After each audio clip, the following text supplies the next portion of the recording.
Hello, everybody, and welcome along to the Championship Check-In podcast, a new podcast with myself, Benjamin Bloom, and Sam Parkin. We are going to be here each and every Thursday live. You can catch us after the fact on podcast, and we are going to be talking about the best league in the world, the Championship. You can interact with us live during the show. We'll get as many of them up as we can, and we will go full Q&A at the end of the show. But first of all, very, very pleased to welcome, it's not even my guest, my co-host, Mr. Sam Parkin, finally adding some credibility to my YouTube channel here. Sam, I'm sure everybody knows who you are, but if they don't, just rain credibility down on my channel, please. Mate, you're too modest for your own good. You know that I've been a regular watcher of your vlogs and so on and so forth.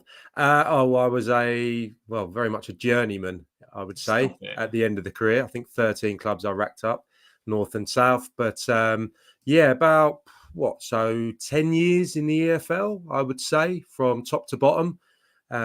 Majority in League One, and played in the Championship, League One, League Two, and have been working in the media almost a decade, Ben, which sounds incredible because it feels like yesterday I was begging people at Swindon and Chelsea and many of my other former clubs to give me a gig. So nearing on 10 years now talking about a beautiful game, but the EFL, as you know, mate, that's my passion. That's my bread and butter.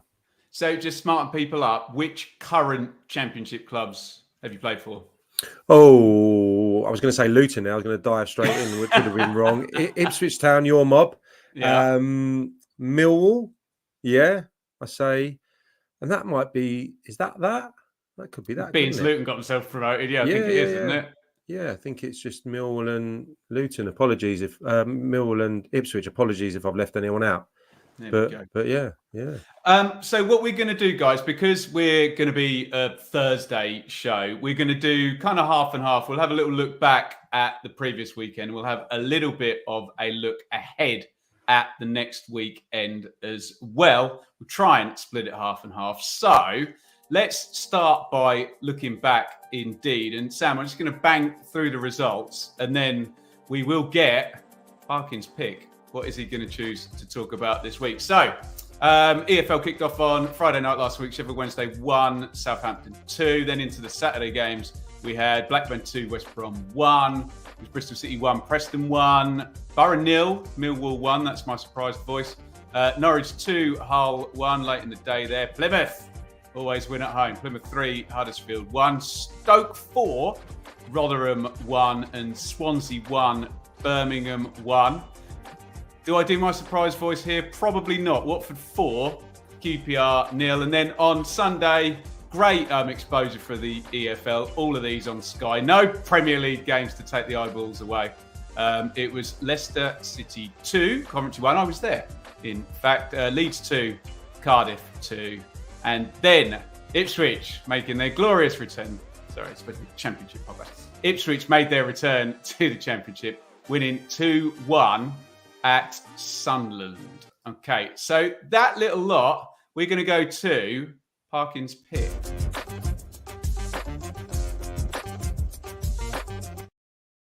Sam, what you got for me? What do you want to talk about out of the sort of first weekend of Championship action? Who caught your eye? But if I was picking the top shirt for tonight, Ben, you would take the honours, my friend. We haven't conferred here. This isn't a darts podcast, the darts show. This is just us going summer cash as if we were going on the veranda to have an Aperol Spritz in a minute. I thought it was genuinely a brilliant first weekend of the Championship. That Sunday, I mean, I was in and out of the games because, I've got two little ones, but I thought there was some amazing football played. So, great results throughout the weekend, but my pick is Stoke City. And it's a bit of a surprise that I'm going for this, but it was that surprise element. I didn't realise, this passed me by, just how many new signings they've made and the calibre of these new signings. Double figures, yeah. I didn't realise he'd gone back to a few of his trusted lieutenants in Ben Pearson and Daniel Johnson, to name two. But then I really like Michael Rose. I think he's an excellent defender.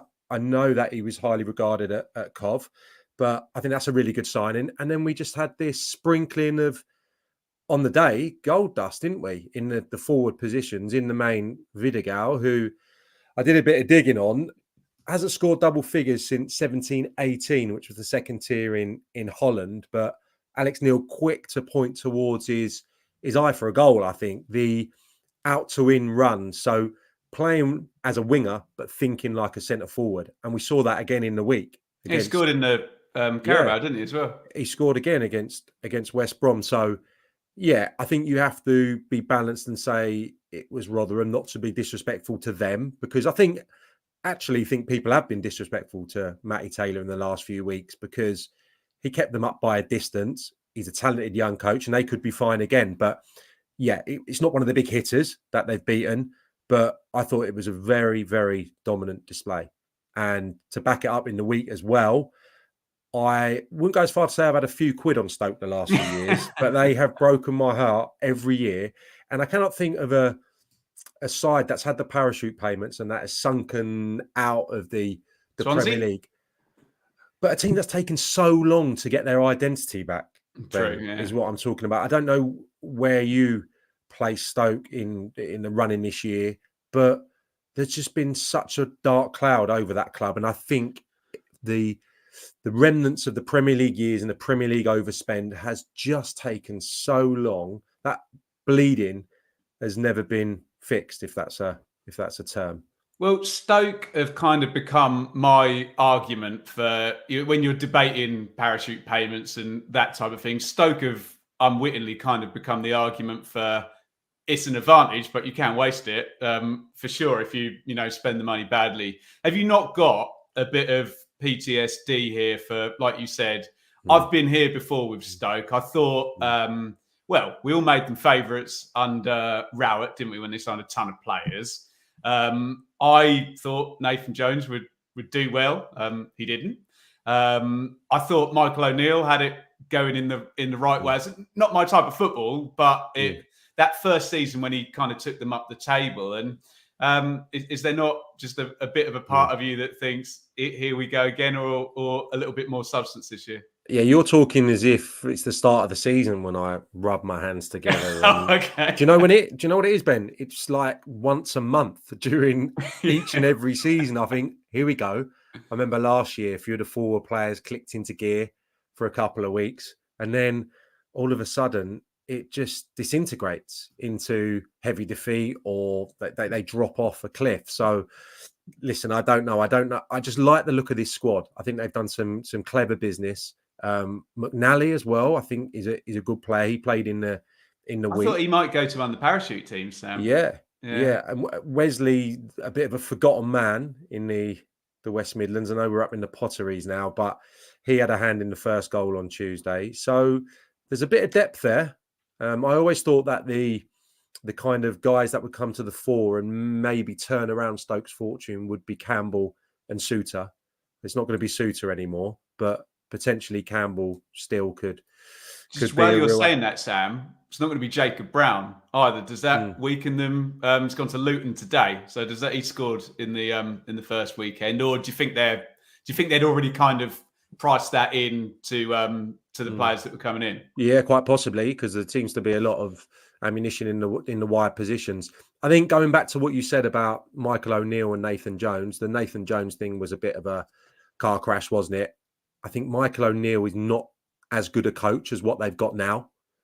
I think this is a good coach, and I think he's finally got his team in place, and he's going to probably get that style imprinted in the next few weeks and months. People don't probably know Alex Neil was a very good central midfield player under the tutelage of Billy Reid, who's now Graham Potter's number 2. Do you know Billy Reid that I mean?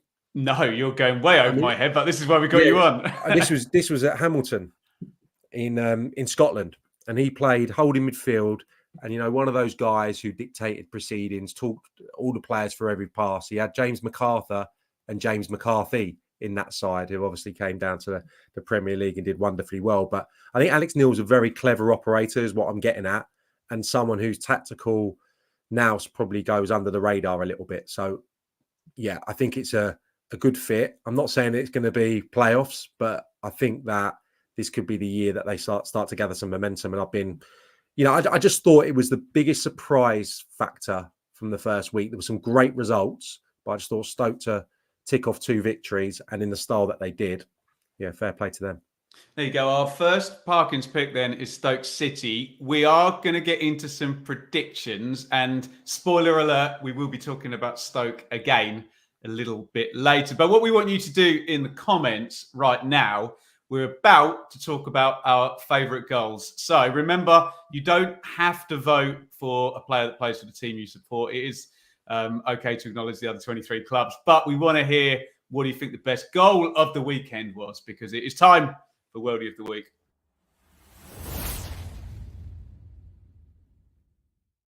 Right, I'm going straight in hot on this, Sam, because you let me have first. But you weren't going to pick this goal, which baffled me. I'm going for Barley Mumba for Plymouth against... Am I going to be able to tell you why you're wrong after you've done your minute? Yeah. All right, mate. I'm here for Crack it. on. So my colleague over on the Blue Monday podcast actually compared... Do you remember the John Barnes goal in the Maracana? Of course. Yeah. Out on the left wing, they've got the kind of 2 banks of 4 all set up, and he just goes inside and keeps going and keeps going and keeps going. It's a great finish once he's got through. I know you're going to bury the defending. I know you are. I know that was that was Maurizio Pochettino from the 1998 World Cup with Michael Owen running it in, wasn't it? What, 10 meters behind the rest of the back the camera went like that, didn't it?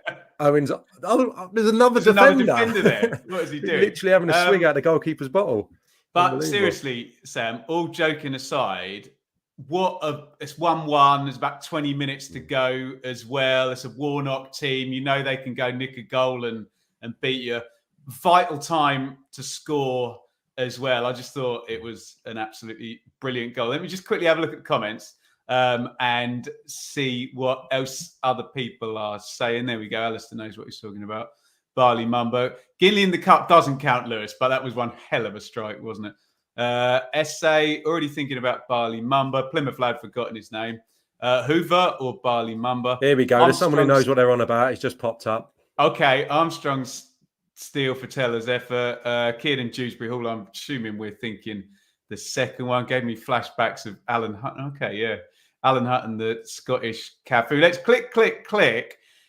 And I think we'll stop on Alan Montgomery's comment there. But Sam, you're picking Johnny Rowe, aren't you? Alan's the man tonight, Benjamin. Yeah, I'm going for Jonathan Rowe. The Eza goal, sorry if I've butchered that, but the similarities between the two, I thought, struck with real venom, but caressed at the same time would be the way I'd describe it. And Jonathan Rowe, I believe, is a right-footed player as well. So to come in like that and get the pace, but also the direction on the strike, I thought was dreamy. And I loved hearing that was the first, I think, goal from an academy product on his debut at Norwich since Darren Eadie in 1993, which was a lovely little bit of trivia. I thought that was... Talk to me about Darren Eadie, please. Don't talk to me about Darren Eadie. He used to punish Ipswich, I tell you. I thought that was a brilliant goal, and Mumba's goal was brilliant, and there's loads of little... Yeah, so why am I wrong? Because I can't beat you in the argument because you're a pro footballer. You're wrong because of the defending. You're wrong because of the defending. Yeah. And I think once he's done that, this is me being greedy. I go round the keeper. I want to see a dink. I want to see more. That's just me being greedy. Now, it's an amazing goal. The defending was comical. And I loved that Neil Warnock blamed Sorba Thomas for that. And it's incredible because Sorba Thomas is so quick. I don't know if you've seen him in the flesh. Maybe not from a standing start. When he gets going for Huddersfield under Corberon, and they were quite stoic. He didn't do a lot of sprinting, put it that way. He is rapid. So for Mumba to beat him like that with the ball is incredible. And then Warnock dragged Sorba Thomas 4 minutes later, I think it was. So, but we haven't done this deliberately, Sam. But is there an argument that Barley Mumba is not even at Norwich because of Jonathan Rowe? Do you know what I'm saying? That, I know all the Norwich fans kind of argued, wing back, doesn't fit the strategy or whatever, but could have played further forward. And there's kind of a link between the two players, isn't there? Yeah, you brought that to my attention. He went to Norwich from Sunderland, didn't he, Barley Mumble? He seems to have been around forever, but it's only really the last year that he's put real consistent performances together. But yeah, there's an argument to say that. Although Norwich's system sounded incredibly interesting at the weekend. It was written down as a 4-4-2 diamond, but the positions of Kenny McLean, I think, which he did under Wagner early on, dropping in between the centre halves, and then the outside midfield players of the diamond very narrow, and then Jack Stacey and Giannoulis, as it was, getting the real freedom and direction to just bomb up and down the flank. So yeah, quite an interesting shape from them, but I'm really interested to see what Rowe can do off the back of this goal. I thought it was an outstanding goal, and yeah, it was like Ezra's, but a bit sped up, if you know what I mean. It was a bit of a funkier version of that one. There you go. Worldie of the week. I'm sure we'll argue about those throughout the course of the season, but it's time for the mood to soften, Sam, because we want to hear your cause for concern.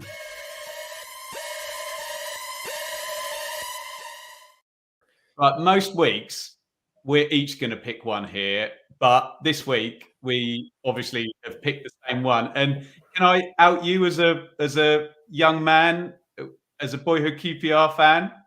Yeah, of course. Yeah. Cause for concern and my cause for concern. I'm the only.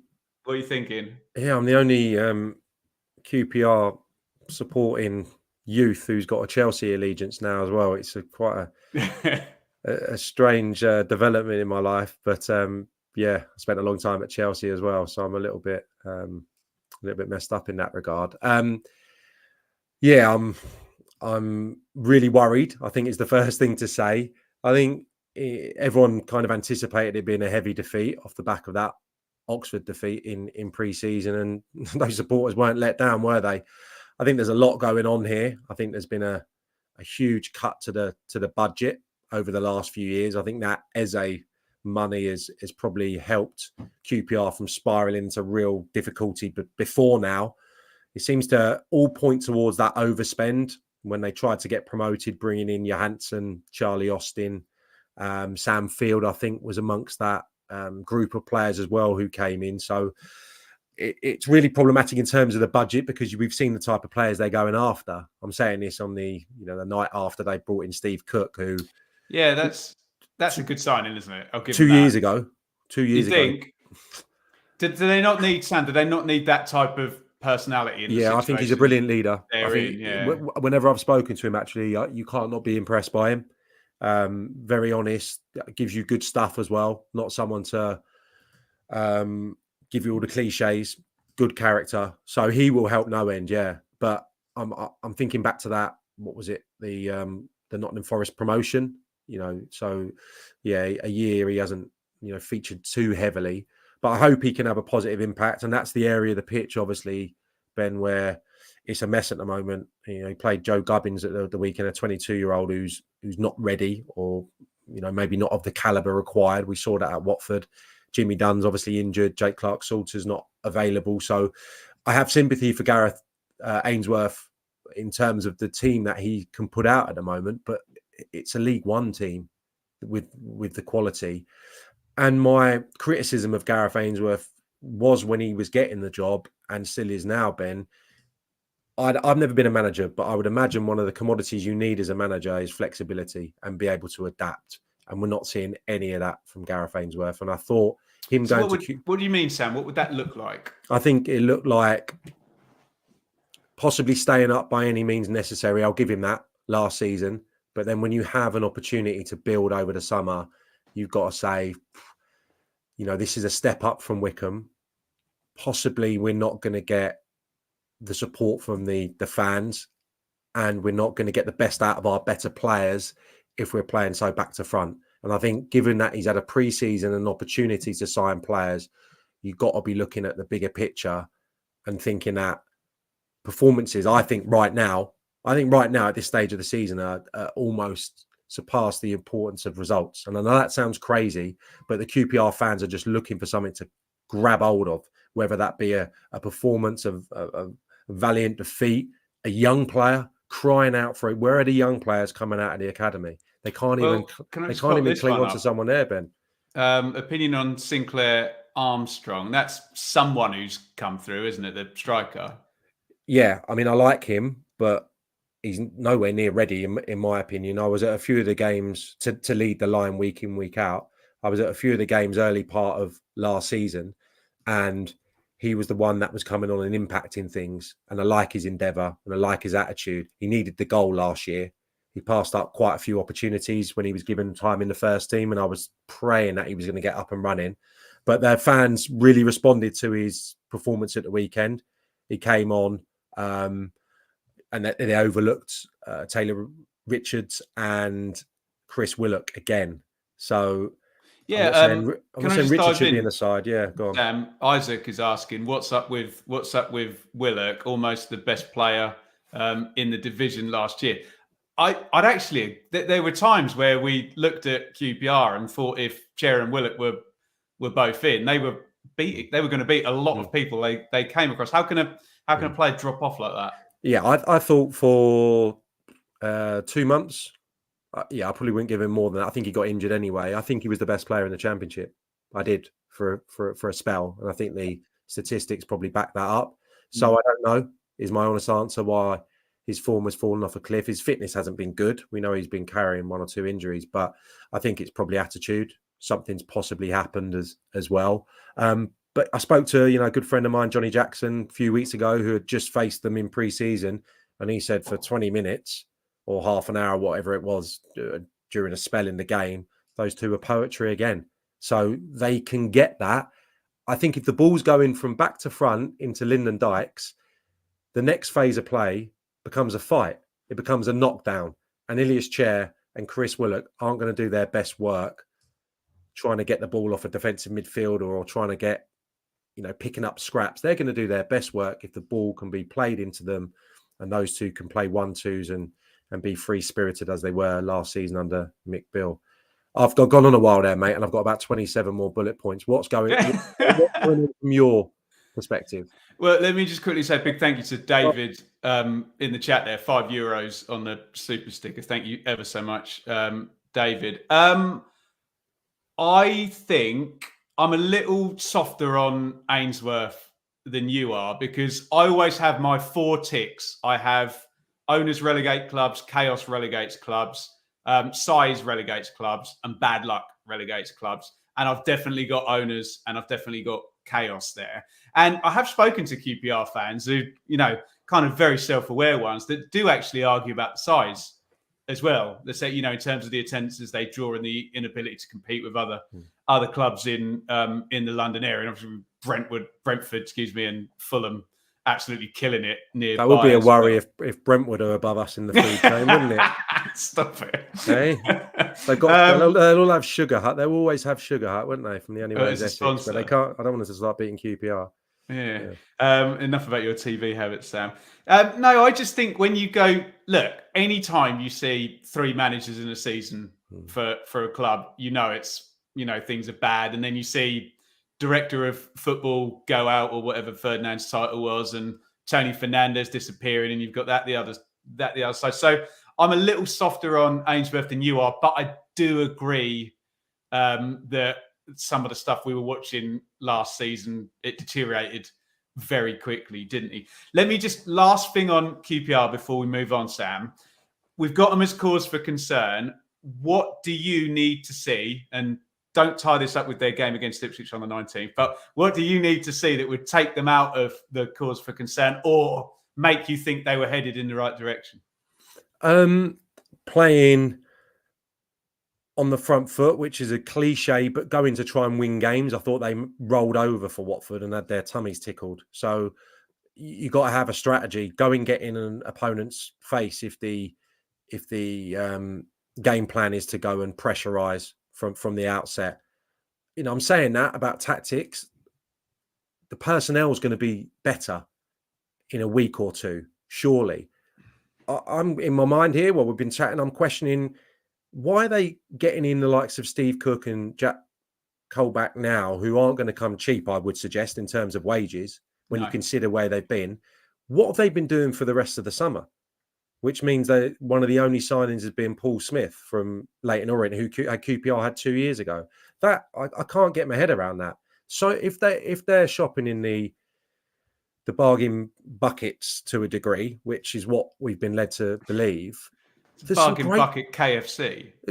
But it's the wrong terminology, clearly, isn't it? But it's what I'm here for it. It's what I'm going for. Surely go and get players in League One, League Two. There's some players that have moved that I would have taken at QPR, or the lower reaches of the Championship who have done good business. Why have QPR not been in for them? I don't know. I think that's probably partly down to what you said a few moments ago, the changes in the hierarchy. No more Sir Les. Tony Fernandez obviously moved on, so I don't really know who's calling the shots. No, and I think that you can have Alex Ferguson, Brian Clough, Bob Paisley, whoever, and if there's chaos above them, it's very, very hard for them to do their jobs. Right, guys. Hopefully, we're not talking about QPR and the cause for concern in the next few weeks. We may be, but we'll find out. That will do us for looking back. I'm just going to quickly bang through the table. Then we're going to start to have a look ahead at the weekend. We'll give you a chance to do some predictions with us and whatnot. But Sam, so embryonic table, I know you don't believe in that game, but I'm going to give it to you anyway. So Watford up at the top on goal difference, Stoke in second, Plymouth in third, Ipswich fourth, and you're about to find out we now have Watford v Plymouth, which is first versus third, and we have Stoke versus Ipswich. So it's all Ipswich versus Stoke, other way around. We've got the entire top four playing each other. Southampton, Blackburn, Leicester, Norwich, and Millwall were the other winners. Down at the bottom, and I have calculated this, we've got 9 zeros, Sam, but we can only have a maximum of 7 coming out of the weekend because a couple of them are playing against each other. So our zeros, Coventry, a bit unlucky to be on 0, I think, but we talk about that. Hull, West Brom, Sheffield Wednesday, Sunderland, Middlesbrough, current bottom 3, read into it what you will because it's all goal difference. Have you doctored that? Have you done me on alphabetical order? Who should be where? No, I'm just saying, why QPR bottom? Have you done me on the alphabet? Element Scandalous. No, goal difference. Oh, goal difference. Yeah, goal difference on the -4. Oh, yeah, I'll have that. I'll take that, sorry. No one else managed to shed a -4 on the first day. So, yeah. Darn you, Rotherham fullback who got the consolation, whatever his name is. Yeah, right. So the bottom 3 might be, as maybe a few people had in their pre-season predictions, but we'll see how this pans out. Right, let's start looking ahead at this next round of matches. And very old school, every game is on Saturday this weekend, which surprised me somewhat. We've got a playoff semi-final replay from last season, Coventry versus Borough is the early game. Birmingham Leeds sounds quite juicy, doesn't it? Cardiff QPR doesn't get any easier in terms of travel there for Rangers. Huddersfield Leicester. We got Hull Sheffield Wednesday, a replay of the playoff final from 2016. It's Ipswich versus Stoke. The John Berylson tribute match down there at Millwall. A lot going on there for the game against Bristol City. And in the last hour, Sam, Alex Scott has officially joined Bournemouth. One of the longest sagas of the summer. Preston Sunderland, they played on the last day of last season, so a lot of familiarity here. It's Rotherham versus Blackburn, Southampton versus Norwich. Replay of the 1984, someone correct me in the chat, FA Cup semi-final, Watford versus Plymouth, and it is West Brom versus Swansea City is what we have going on at the weekend. So, Sam, you had better let me know if I've got my ducks in the right place. I've been really good with the text so far. There we. What is your mouth-watering matchup? Let me put them back up out of that little lot. I'm going off the cuff, am I? Right. Go back down. Southampton, Norwich, please, sir. Southampton versus Norwich, the Russell Martin derby. That gives you a chance to tell me what you made of. What you made of Saints on Friday night. Fascinating watch that was. Let us know in the chat, by the way, who your mouthwatering matchup is. Talk to me about Saints Norwich then, Sam.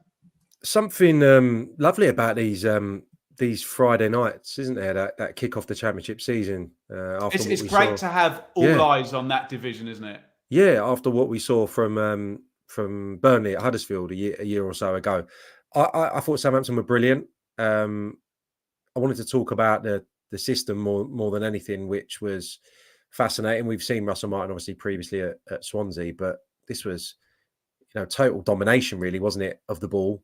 Almost played entirely in Sheffield Wednesday's half. The shape, the interesting setup with Stevens and Bednarak almost in the opponent's half for the majority, and then that kind of three-pronged safety net, shall I call it? But I thought they were defending with two, really, with Stevens and Bednarak, and then you had Carl Walker-Peters, Will Smallbone. There. How good was Carl Walker-Peters? Yeah, I mean, I think I've been trying to be kind in the last week by saying quite a steady away Premier League player. I probably didn't fancy him in the Premier League, in all honesty. Really? Probably not. I thought he was quite limited at Spurs in their kind of side, but then when he went to Southampton, I think he's been a steady player. My goodness me, he was sensational. But it's amazing, wasn't it? That right hand side with Teller and James Ward-Prowse. If you're as sad as me, go back and have a look at the touches. I mean, it's incredible, all of them. I think Teller was 80 odd, but the other two well into three figures. So that right hand side was really threatening for them. And then you had obviously the kind of dual number eights in there, making little runs. Ward-Prowse obviously crafted the winning goal from a little break in beyond. I think maybe people have their own ideas about who's going to be the best striker in that setup. Armstrong, Che Adams. I made a bit of a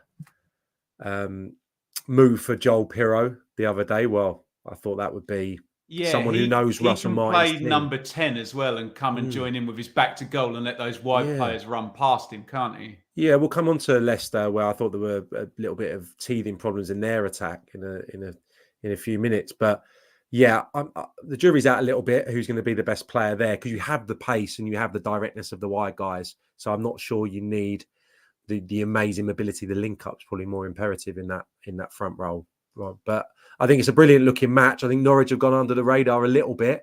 When you consider that we were sat there, weren't we, back in the last season, going, go on then, Norwich. Are you gonna go on the run?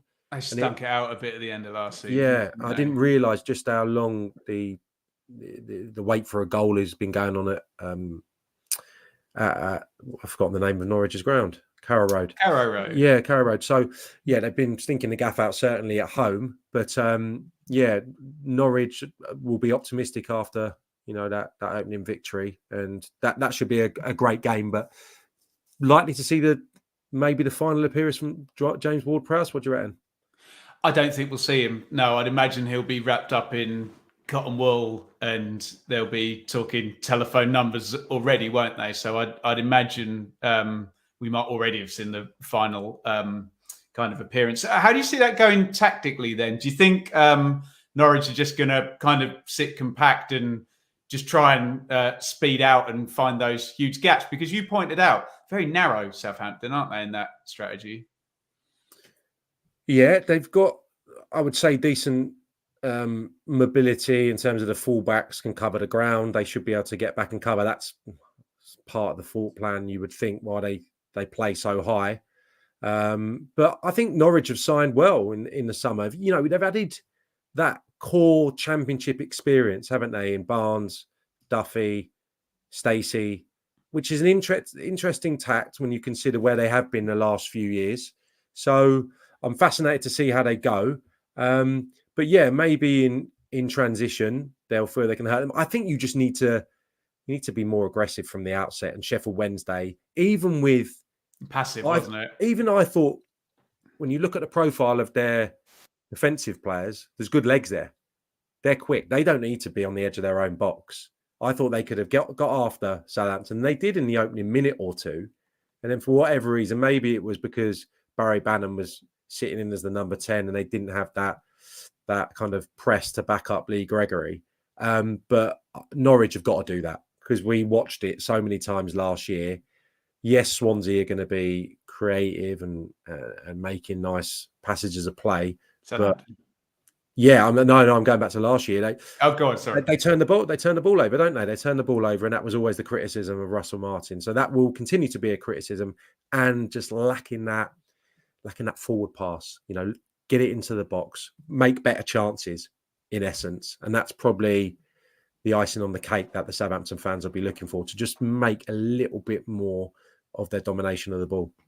Should be a really good one. We're going to go to our Fab Four predictions in a bit, and that will be one of the games, being Sam has picked it out. But first of all, and again, please get in the comments, we're going to go player to watch for the weekend. So let us know who your player to watch this coming weekend is.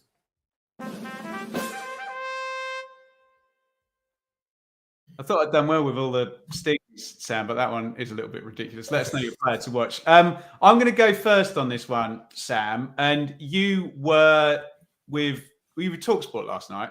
Yeah. So you were with TalkSport for Wimbledon, Coventry, and I was at Leicester, Coventry at the weekend. And this is not earth-shattering insight or telling anybody anything that they don't know already if they watch the Championship. But Gustavo Hamer is now at the level. I know he plays in a different way, but there was, in the second half, for about 15 minutes of that game at the King Power, he reminded me of when Buendia was at Norwich and you absolutely couldn't get near him. Do you know what I mean? Like, people would mark him tight and you just bump him off, play it around the corner, just absolutely dominating games. And I just feel... And you'll know more from the Chelsea end with potentially Tyler Adams. That's like the break clause in his contract, and maybe links there, and maybe the money's already been spent ahead of time. We don't know with Coventry. I just think now he's got to Championship cheat code level. Hamer. I loved watching him. I've seen him a load of times, but I love watching him on Sunday. Just grab that game and just dominate it. What did you make of him last night? Oh, as good an individual performance for 45 minutes that I can recollect, honestly, watching kind of the EFL over the last year or two. What I love, Ben, is every pass he looks to play people in on goal. He doesn't play sideways. He doesn't play back. We had a brilliant vantage point last night where I could I could see the type of conversations that were going on between Mark Robins and his players. And a few times Mark Robins said, just keep it simple, or just try and get it into Sakamoto, who played as the 10 last night, who, by the way, is going to be someone to really watch. Bit of the David Silva about him. Stop it. Left-footed, getting into little pockets of space, dropping the shoulder. He got kicked up in the air about 3 times, which I was thinking, oh, you poor chap at Wimbledon on a Tuesday night. Harry Pell, I think, kicked him about 3 times. But now he looks like a player. But Hamer's passing last night, it was like... I just quickly read that one, Sam. Sorry to interrupt. Callum says, Hamer came off in both our games at 0-1 up, and we ended losing both 2-1. Sorry. That happened in the playoff final as well. He went off in extra time, didn't he? He was like Paul Scholes. The level of the passing last night. And I've got a few mates on the Coventry staff, and they just tell me he's a joke. They say he is incredible. So he's going to be a colossal loss to Coventry if he does go, because the amount of goals he put on for Gyökeres. And that was a big part of their game plan. Sorry, I'm digressing a little bit here, but I just wanted to get it in. Hadji Wright, I mean, he should have had a hat-trick last night, but the movement of the fella, Ben, it was sublime. They were proper vertical counter-attack against Leicester, and it was so dangerous. They should have... I know Dewsbury Hall was quality at the end of that game, and we're digressing slightly, but if Matt Godden, I don't want to pick out individual players and slag them off, but if he'd finished like Dewsbury Hall finished in that game, it's 3-0 Coventry at one point, isn't it? Yeah, I mean, Godden was good last night as well. Not quick by any stretch of the imagination, but clever movement. But yeah, if I was a Coventry fan coming away last night, you're bitterly disappointed having been knocked out, but I would be so infused by Hadji Wright, because his movement and the profile of him is very similar to that of Gyökeres. And Coventry fans, correct me if I'm wrong, but I don't think the goals started flowing overnight for Gyökeres. I think it was a bit of a build. So Mark Robbins will be working to get Hadji right, firing in front of goal. But Hamer last night, it was dreamy. I want someone to, if someone is better with the old tech than me, I'd like to see those 7 or 8 passes that he played last night put together in a little montage, because it was incredible. Who's your player to watch for the coming weekend, Sam? I'm going for one of these Blackburn starlets. Another one off the rank. I'm going for Harry Leonard. Harry Leonard, who got his goal at the weekend. Striker, striker. First start, possibly. I know he came on. I think his first team bow was at Huddersfield last season. He's been around the first team for a good while. I think John Dale Thomason likes him. This is a bit romantic. I just loved the pure joy on his face when he scored. It was a brilliant goal, driven in the near post. But when the turnover of possession happened, I liked the forthright movement that kind of, it made the pass, if you like, the centre forward's telling the midfielder with his arcing of his run, with the shape of his movement, exactly where he wants the ball played to enable him to finish first time. He did pass up probably 2 better opportunities in the second half, one with either foot, but looks like good stature and looks like he can hold, but also looking at the heat map, it looks like he likes to pull wide a la Gyökeres as well. So he's not like a fixed number 9. And do you know what? I just love the result, because that was a shock for me.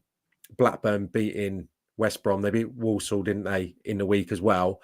I thought West Brom would get something there. I know it's opening day and there's a lot of jeopardy that goes into it. But when I saw the youthfulness of that Blackburn attack, I know it's something we've become accustomed to, but full credit to them. And I believe another young lad, Garrett, scored last night, and the 21-year-old scored in that victory over West Brom as well. So I'm not saying that this is going to be sustainable, but yeah. Well, that was the question I was going to ask you, Sam. Can you just stick a 19-year-old, game 1, 45 to go, leading the line in the Championship? Can he just go in and be their main striker?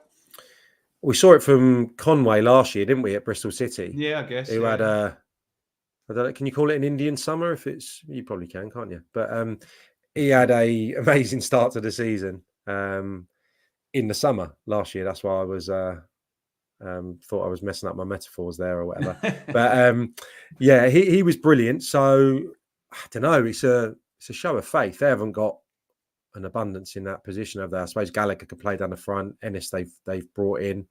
That's a show of faith, isn't it, to the young lad? They've made signings. Well, and, especially after everyone's trained for weeks. You know, you've got your pick of everyone, and he's gone in with him. So you don't get in like a la Marcus Rashford, do you? Like that, which was very much by default because of, I think it was Louis van Gaal had no one else.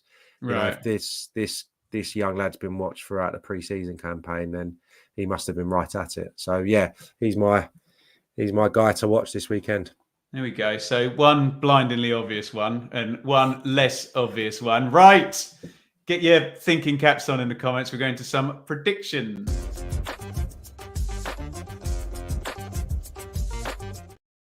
Right. Now, we're going to pick them out each week. We don't have the time to do all 12 games. So sincere apologies. We're just going to do 4.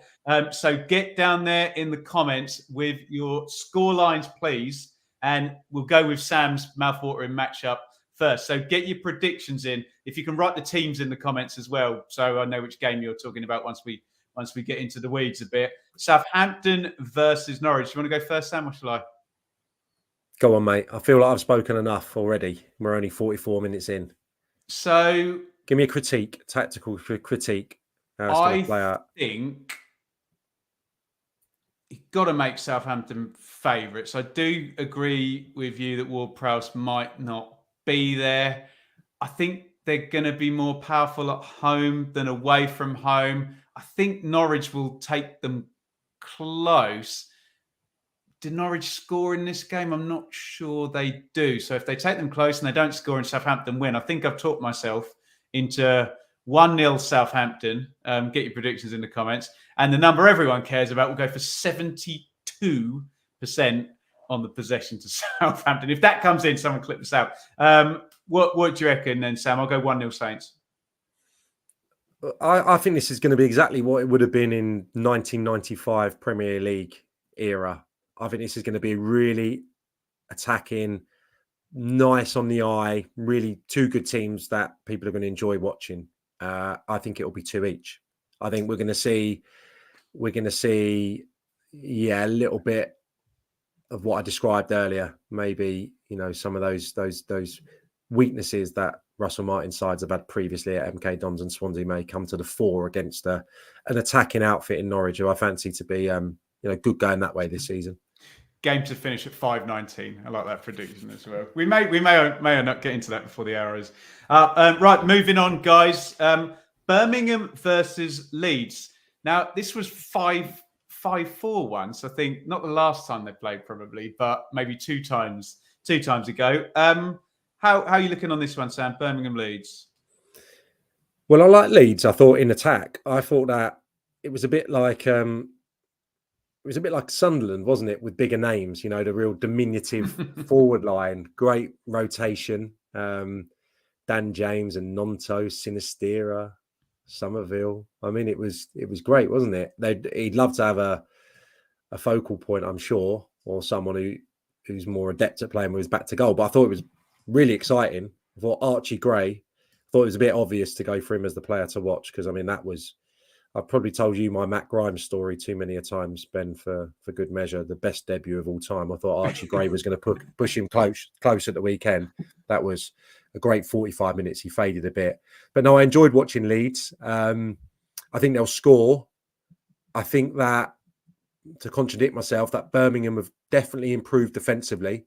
I really like the fullbacks. I think that has been a cause for concern and annoyance for me for a number of years, that they continually, I know they played a back four at the weekend, but continually try to play a 3-5-2 or a version of, with no one competent in either wide area. So I think they've strengthened defensively. I'm not sure that the forward options are brilliant. I'll go for Leeds to get in front, but not see the game out, and Birmingham to get something. So I'll go for a 1 each. I was going down that route as well. Leeds look open. They look like you can score against them at the moment, don't they? If it's a proper Farker team, in the end, they'll be really hard to score against. Not because they're good defensively, but because you won't be able to get the ball off them. That was the deal with Norwich, wasn't it? Although Norwich did have a lot of high scoring games with him back in the day, didn't they? So I don't know. I think, given it's a sellout and there's all this good feeling around Birmingham, I don't think they're going to lose at home, but I don't want to double up your prediction. So I'm not going to double up your prediction, but I will go for a draw then. I will go for a 2-2, and we will move on, and I will go first. There are two more, guys. Get your predictions in for Huddersfield versus Leicester City in the comments. Let us know what you think on that. I'm fairly certain on this one, which is famous last words, that I think Leicester are going to win this, and I think they might win by 2 goals.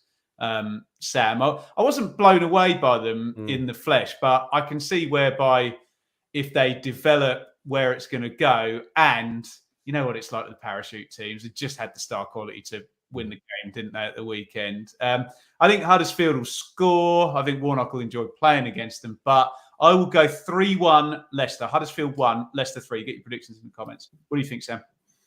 I just think, off the back of 2 defeats, and I thought a decent performance at Plymouth, Huddersfield would be wired up for this one.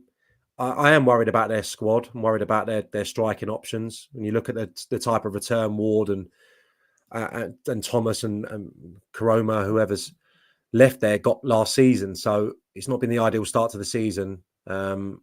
Leicester, some nice patterns. I think we all enjoyed that. It was a really open game against Coventry. We saw Pereira going into midfield, didn't we? A different version of that. We saw both fullbacks of Southampton tucking around and joining Will Smallbone. We just saw Pereira joining Harry Winks in that. And the other pivot. 2 centre-backs, Sam, were virtually out within 5 metres of the touchline as well. It was big, wide 3 behind. So you had Doyle essentially becoming the left-sided centre-half, but he didn't have to cover too much ground. And then you had, was it Fass? Is that how you pronounce it? Going out on the right-hand side. So it was just them adjusting, wasn't it? and Pereira going into the midfield. So the Southampton setup is actually quite a vast variety of that, the way that the two fullbacks were tucking in. But I thought Leicester obviously looked brighter when they made the changes. Dennis Pratt created one of the goals, and I thought Iheanacho's hold-up play, I referred to it earlier about another team. I think that, when you're going to dominate the ball and not have space to run in behind, Jamie Vardy is going to struggle to get touches and he's going to struggle to get opportunities. He doesn't strike me as a bloke who gets deterred by that. I think he's actually a bloke who says, do you know what? If I don't touch the ball, but I come off having notched, I'll take that every day of the week. But I think for the success of the team, that's something that the manager may have to look at and think about Iheanacho for his all-round game. I think he's really good with his back to goal. I know he's a bit hit and miss, but I think they can play off him. And you summed it up, Ben. I think, the depth. We'll probably talk about that again and again, maybe in the next few weeks, before everything sorts itself out. So I can't say a draw again, can I? You said 3-1, did you? I did. I'll go 4-2. That's tremendous. Please, someone stick a quid on that. That would be like 66-1 or something. It could, no, but you know what I mean? I just think, I'm here for it. I think Warnock could be at it, Right, these big time Charlies, etc. So unfortunately, you have a former Ipswich player and an Ipswich fan on this podcast, so we won't do Ipswich every week, but we will do Ipswich this week, being as it is, what was it like, second versus fourth.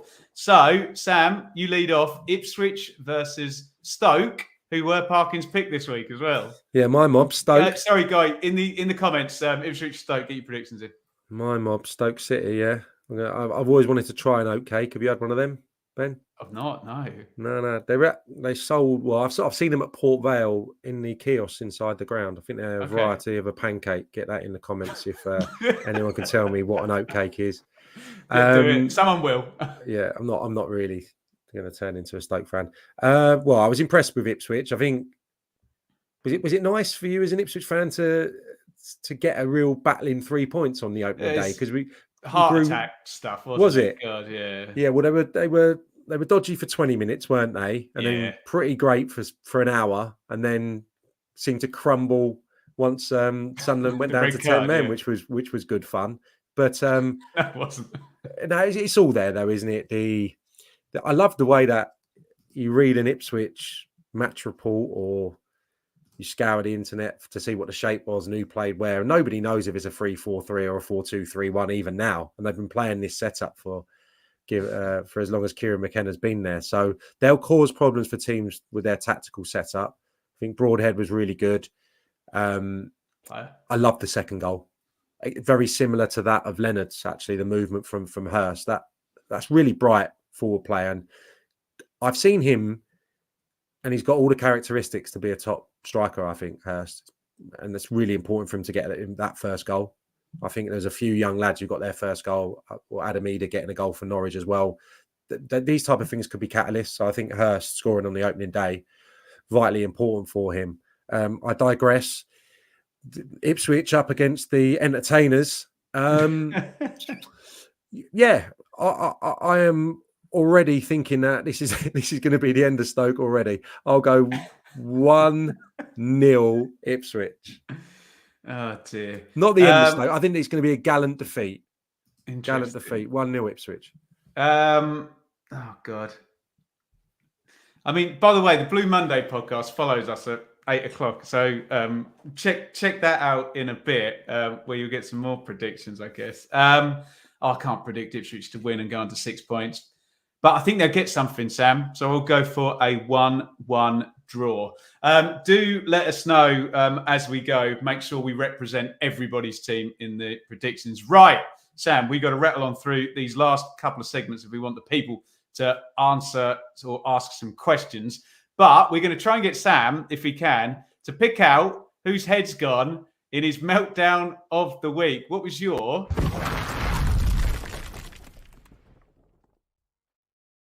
meltdown moment this week, Sam? Well, we saw a few gaffers heading back for a early bath. I don't know. I'm trying to recall if all my gaffers had a shower post game. I don't know if they had an early bath. Liam Messina, didn't he? He marched off. Carlos Corberán. We saw the game we just spoke about there. Tony Mowbray and they both lost it, didn't they? Kieran McKenna both losing it. What I've loved about the last week and all this conversation about the added on time and the changes to the rulings is that no manager has said the same thing. Like, what chance have they got, these referees, when everyone is complaining already about a completely different thing? I'm pretty balanced about it, Ben. I think that change was probably required. I thought that the gamesmanship had probably gone to a whole new level over the last decade since I've retired. I understood running the clock down and getting it in the corner and maybe buying the odd free kick, but not to the levels we've seen. So I think the officials, wherever it's come from, it's right to do. I don't agree probably with the extent it's gone to. I think a better way to approach it may have been referees being a little bit more forceful from the off with the goal celebrations, with the time taken to take goal kicks. Go and book someone, go and send someone off. That would have been my directive if I was in charge of the referees this season, and see if, along with maybe a couple of alterations, the amount of time wasting would have diminished. But yeah, it was good fun watching all the managers lose their lose their you know what. Yeah. Right, we've got two more bits to get through, and it's quiz time, Sam. This is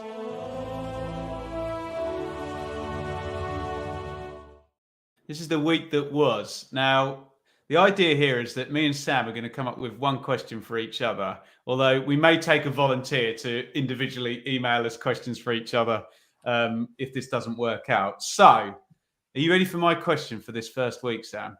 Yeah, can you just relay? Am I going to get, 10 odd seconds? Have you got your little jingle to play out?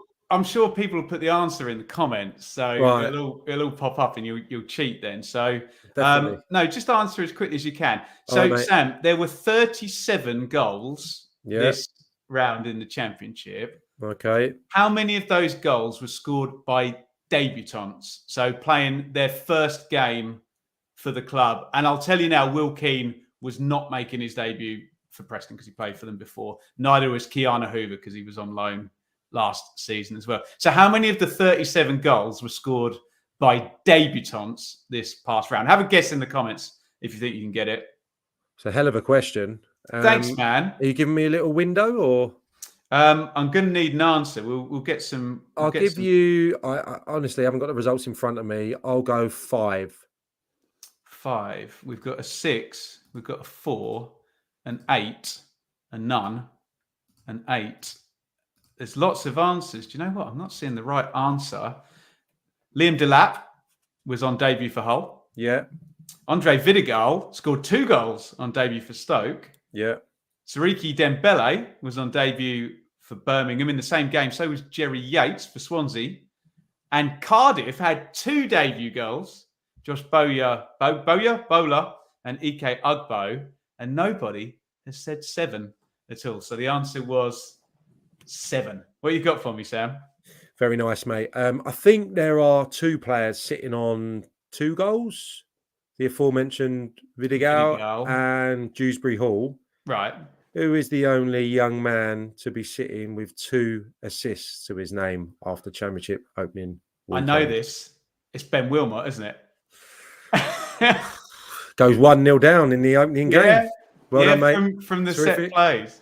Wonderful stuff. So if that was the week that was, I'm feeling quite pleased with that. If anybody wants to volunteer, and you can tweet Sam's question to me and mine to Sam, we'll do it. Right, Beans, we have Sam on here each and every week. We're going to give you the chance to ask any questions. We'll try not to go too far over the hour, but we'll go a few questions. So let us know if you've got any questions for our first Championship check-in podcast. Any questions for Sam?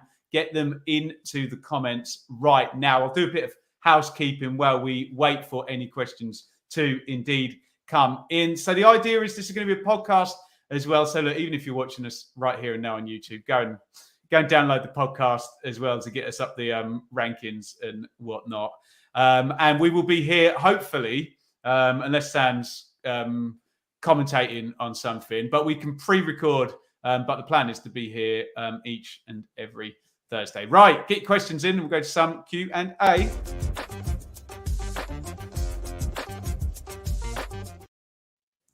Right. What are your thoughts on the added time, Alan, with regard to the added load it will mean for players?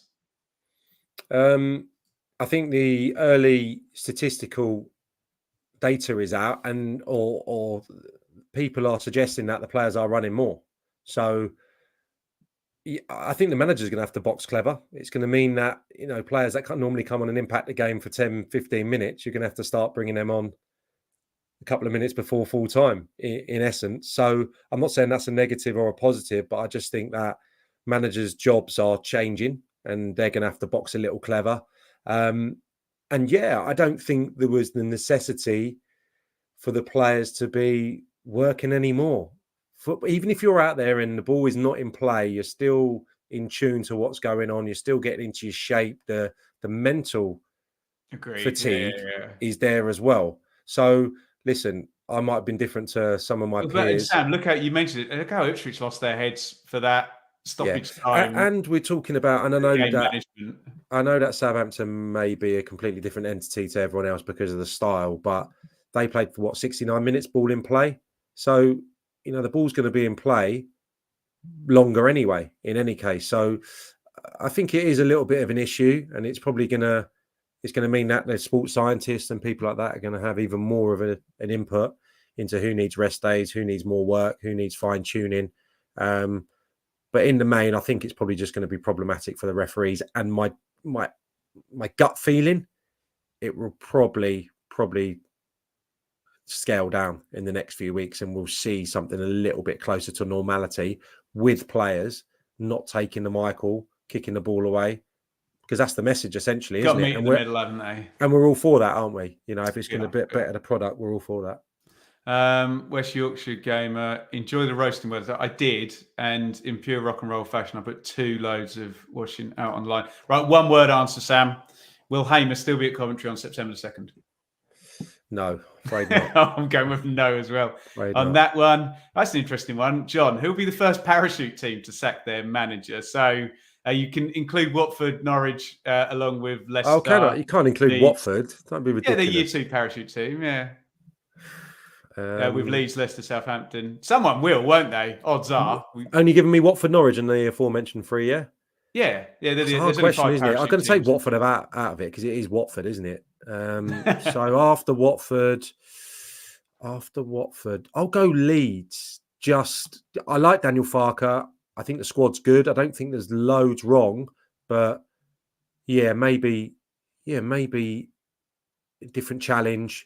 The overnight success that club dictates and demands. I remember watching Daniel Farker early at Norwich, and there were Norwich fans who wanted him gone. Correct me if I'm wrong again. And I'm sure he was under pressure, but definitely, In my mind, I saw something there that was building, and he was obviously only a year or so away from winning the title. So I'll go Leeds reluctantly, but Watford's the answer. Sam, were you ever going to sign for Hull when Peter Taylor was boss? Yeah, well, that was a bit of a running saga for a number of years. Junior Lewis was a friend of mine who'd had a brief spell at Swindon, and obviously he was Peter Taylor's guy. So there was frequent dialogue between me and Swindon at the time that Hull had come in with a figure, but I played against Hull the season when there was the speculation and scored 2. We beat them at home. They had a very good side. So I thought, and Junior was almost talking to me through the game saying, keep going, mate, keep going, get this over the line. You come and be my roomie and all that palaver. But it just never materialised. So yeah, there was definitely a bid, I think, a couple of bids that were rebuffed. There was a bit of speculation, but never got down to me talking to Peter Taylor, unfortunately. And I think fast forward a year, I obviously went off to Ipswich.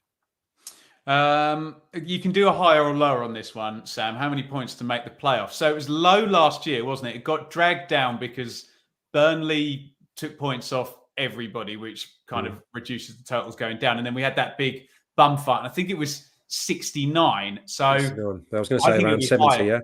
Yeah, I would think. Higher, won't it? I would think so. Yeah. Let's go 76 maybe this year. Crikey. He's gone all in on 76. Junior Lewis was briefly Leeds assistant manager. Well, there you go. Right, one more question. There was one I was going to point out here that I quite liked. I can't find it, but it said something about, will there be a Burnley this season, i.e. high 90s, 100-pointer?